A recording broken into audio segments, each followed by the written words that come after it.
outro conceito que a gente vai estar abordando é regras de montagem, que são os filtros abióticos e bióticos que cada espécie deve passar para surgir e se estabelecer numa comunidade. A partir dele é possível fazer uma previsão da comunidade com base em restrições ambientais e interações biológicas que podem culminar em estados alternativos estáveis. Aqui você tem um pool regional de espécies, esse esquema é uma adaptação do Hobbes e Norton aqui.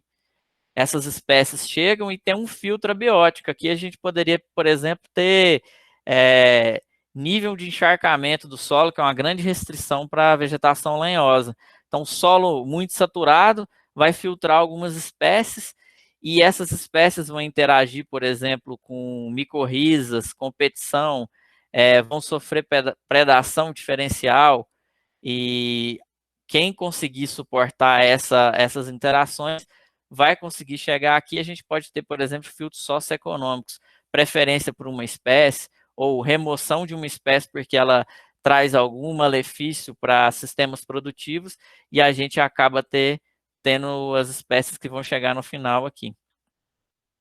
Então, a gente pode considerar que a restauração ela é um esforço consistente de manipular esses filtros para que permitam alcançar uma composição de espécie desejada, reconhecendo e tratando dos potenciais limitantes.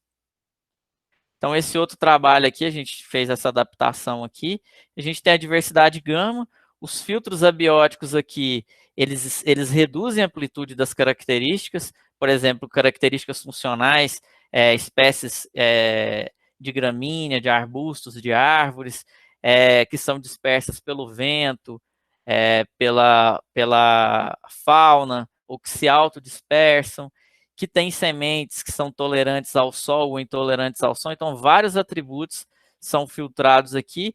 O filtro abiótico espalha a característica e no final você tem a comunidade observada. Aqui esse outro trabalho mostra dois cenários, uma comunidade não assistida e uma comunidade em processo de restauração. Então, a gente vai sempre fazer a comparação. Um filtro de dispersão, a gente pode, por exemplo, manipular ele semeando espécies. O filtro ambiental, por exemplo, fogo ou roçada, pode favorecer algumas espécies, ou a exclusão do fogo pode favorecer outras. As interações bióticas podem ser atenuadas, por exemplo, controlando por capina química, espécies invasoras, ou usando algum animal que faz o pastejo, para poder, no final, você ter uma comunidade restaurada, enquanto a comunidade não assistida vai tender a ser dominada por algumas espécies que conseguem superar, que passam por esse processo sem ter esses filtros manipulados. Então, acaba que a gente tem, geralmente, comunidades bem simples ou dominadas por algumas espécies invasoras, no caso aqui que a gente está falando de sistemas em restauração. Pensando no cerrado, só criei um cenário aqui para a gente fazer ter um exemplo, um resultado esperado em função de um solo que recebeu calcário, foi adubado, teve herbicida e pesticida aplicado por muitos anos, mais 25 anos de cultivo agrícola, mais ausência de regeneração natural, mais ausência de áreas naturais no entorno, então a área dominada por pastagens plantadas em seu entorno. Se eu só abandonar e cercar, eu vou tender, pela nossa experiência, né, usando aqui trabalhos publicados pelo grupo, pelo Alexandre Sampaio, por exemplo, a gente vai ter uma comunidade dominada por braquiária. Aí a gente pode manipular esses filtros, coletar e semear espécies nativas. Por exemplo, para melhorar o solo, a gente pode aplicar fogo para eliminar a capim exótico, aplicar várias gradagens para diminuir a fertilidade, porque aqui a gente está querendo restaurar um cerrado, e aplicar herbicida antes da semeadura para controlar alguma espécie invasora que ainda tente retornar. E depois que as espécies nativas que foram semeadas, a gente pode fazer aplicação de herbicida localizado, mais uso de gado controlado, que faz um pastejo enviesado para as espécies exóticas, porque elas são mais palatáveis. A gente tende a ter uma savana secundária com ervas, arbustos, mais de 75 espécies, e com mais de 70% de cobertura nativa, porque a gente ainda não conseguiu controlar totalmente as espécies invasoras. Então aqui, além de abandonar a cercar, a gente manipulou os filtros para favorecer essa restauração. Veja que aqui eu usei a ideia de regras de montagem, mas dentro aqui a gente viu um processo sucessional. Então, duas teorias que, embora elas sejam separadas, elas podem, dentro do mesmo estudo, projeto ou tentativa de restauração, ser usadas para chegar nesse processo final, que é a restauração. A diferença é que um eu estou olhando a dinâmica das espécies, no outro eu estou olhando como eu manipulo os filtros ambientais e biológicos, não só a dinâmica das espécies. Então, aquela sucessão em campos que eu mostrei das flutuações, eu acho que ela é mais fácil de ser explicada por essas questões dos filtros. Por exemplo, tem um evento de seca, um grupo de espécies é favorecido em detrimento do outro, ou a partir do momento que entra um animal pastador, ele controla uma espécie e libera a competição, favorecendo com que outra consiga se estabelecer. Então, tem mais a ver com essa dinâmica de interações e de manipulação de filtros do que propriamente com uma sucessão. Aqui um outro exemplo que leva a estados alternativos. Dependendo de como a gente manipula uma vegetação graminosa, que é essa aqui, a gente vai mudando. Na transição aqui, por exemplo, quando você tem chuva, boas chuvas no outono e no inverno, deixa de ser dominado por forbes e vai ser dominado por gramíneas anuais. Na transição 3, quando você tem fogo, no verão, você tende o ambiente ser dominado por gramíneas perenes. Na transição 7, quando você tem remoção dos pastejadores e muita chuva, a vegetação é dominada por esse quercus. E assim por diante, dependendo de como o ambiente vai sendo alterado tanto por interações biológicas quanto por mudanças no ambiente físico, e por distúrbios, o ecossistema vai sendo alterado para um outro domínio. Então, é como se tivessem múltiplos estados clímax aqui. Eu gosto muito desse trabalho da Sudin, como o Daniel falou, sempre que quiser aprender em ecologia da restauração, olhar os trabalhos dela. Então, ela mostra estados alternativos dependendo das condições ambientais e altos reforços dentro do ambiente do componente biótico. Aqui, você tem o sistema biológico e a condição ambiental.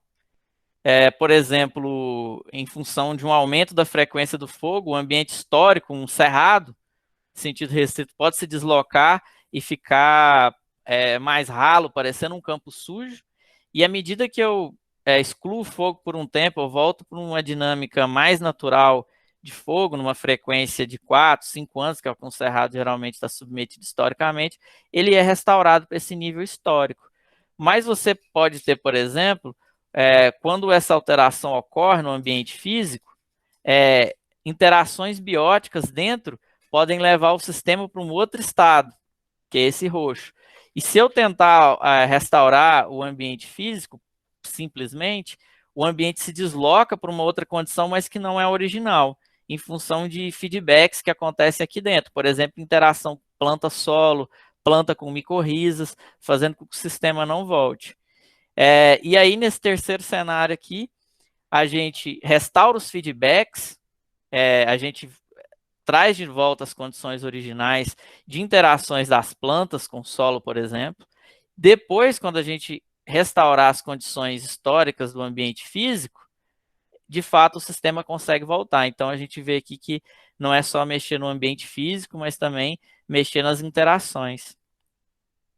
Esse outro trabalho aqui também mostra esses dois vetores, condições abióticas e bióticas, e como, à medida que as condições bióticas e bióticas vão sendo alteradas, a gente faz com que sistemas históricos possam se tornar sistemas híbridos. Aqui vou dar um exemplo, um cerrado, um pasto, que tem muitas árvores e rebrotas, mas com capim, o extrato rasteiro totalmente dominado por capim exótico, tende a ser um sistema híbrido, porque ele ainda tem algumas funções ecossistêmicas do ecossistema histórico, mas a comunidade e o ambiente físico já está alterado.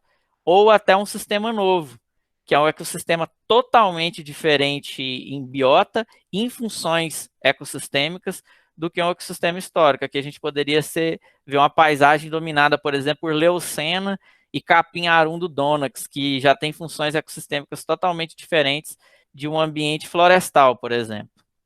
E aí as trajetórias mais comuns para isso acontecer aqui é a invasão biológica de espécies nativas ou exóticas. Aqui mudanças no ambiente físico, como por exemplo drenagem de uma vereda ou aumento da frequência de fogo. E essa trajetória 3 é a interação das duas coisas. Você, por exemplo, pode ter drenagem da vereda e drenagem da vereda, aumento da incidência de fogo e invasão por uma espécie de capim umidícola que transforma a vereda em um outro ambiente novo dominado por capim umidícola. Para fazer a restauração, a gente tem que conseguir fazer com que essas espécies invasoras, por exemplo, sejam controladas, que essas alterações no ambiente físico sejam revertidas, ou que essas duas coisas aconteçam ao mesmo tempo. E essas linhas pretas aqui são os limiares de estresse que são difíceis de ultrapassar se a gente não fizer uma forte manipulação. E aí o que o Hobbes põe é que mesmo ecossistemas híbridos, a gente consegue fazer restauração à medida que a gente modifica condições bióticas e abióticas, que é esse roxo, que alguns ecossistemas a gente já não consegue mais restaurar para o ambiente histórico. Então, se a gente restaurar as funções e estruturas e funções do ecossistema, já é um avanço muito grande, mas para isso a gente ainda vai ter que fazer uma forte manipulação e que já existem ecossistemas que foram tão alterados que a gente não consegue mais trazer o que era antes. Se vocês conhecem, por exemplo, veredas assoreadas que estão dominadas por taboa, aquele é um ecossistema que está totalmente diferente, assoreado e transformado do que era uma vereda originalmente. Então ele provavelmente já está aqui com outra função, estrutura, e dificilmente a gente consegue restaurar para essa situação. Fazendo um contraste aqui entre as duas teorias, né, sucessão e regras de montagem, tem alguns pontos aqui. Aqui tem poucos ou alguns clímax, enquanto aqui possibilita vários estados de equilíbrio, estados alternativos. As histórias de vida, aqui é centrado na colonização e competição, enquanto aqui leva em consideração vários fatores de chegada e alguns modelos. Aqui os processos são mais randômicos, enquanto aqui eles são mais determinísticos. Mas essas teorias elas podem sim ser cruzadas, dependendo do foco que você está dando na restauração. A partir dessas informações que eu trouxe aqui, eu pensei em duas tarefas. A primeira é pensando mais na sucessão de florestas.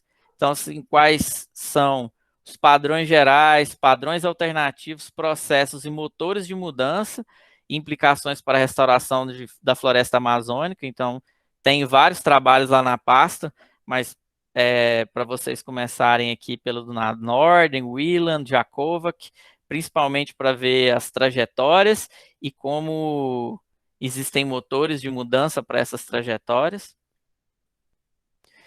E para a savana, para vocês construírem um diagrama com filtros e nichos, parecido com aquele que eu mostrei do trabalho do Folk lá, e como eles podem ser manipulados para a restauração de um cerrado em sentido restrito. O cenário é uma área que foi convertida há 50 anos, implementada com pasto de braquiária, uma área pouco intensificada, não é uma área que foi destocada, que teve raízes removidas. Ela tem 20 hectares, está isolada há 2 anos, inserida dentro de uma paisagem com 50% de cobertura nativa, que queima com uma frequência de 2 anos por incêndios de final de estação seca.